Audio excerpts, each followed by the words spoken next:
So you wake up in the morning and this is your baseline and you start off here. Now, what is the first thing that happens in the morning? So for me, maybe as a mom, when I wake up in the morning, my first point of stress is, any guesses? Okay, breakfast, no, my sons. Why? They don't want to go to school.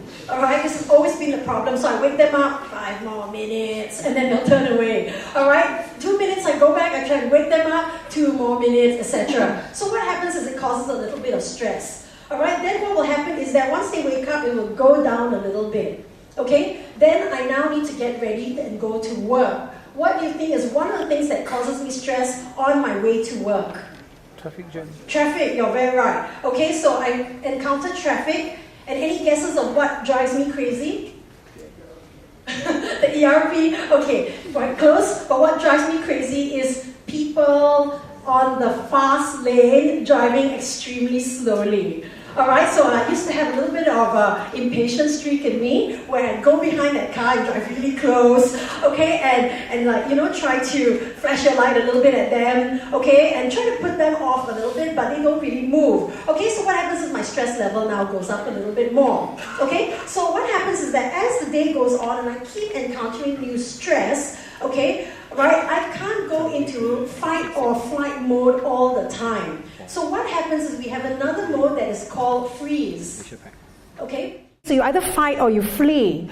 But many times we can't. What happens is we end up freezing. Alright, where you're just looking at each other with all this energy in your body.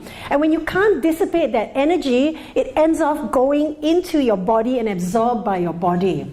Alright, and I believe that is what was happening to me, and what we have found is happening to a lot of people, because we constantly encounter stress. Alright, and if we don't learn to be resilient enough to dissipate that energy, we start to have sicknesses. Okay, and a lot of people are having psychosomatic sicknesses in Singapore. Having started training work in EQ, we find that a lot of people are having major problems with their bodies. Alright, so for me, alopecia was a big issue, that our body is always whispering to us and telling us what is wrong. Okay, so what happened with me? Well, the tiredness was definitely a sign that there was something going wrong.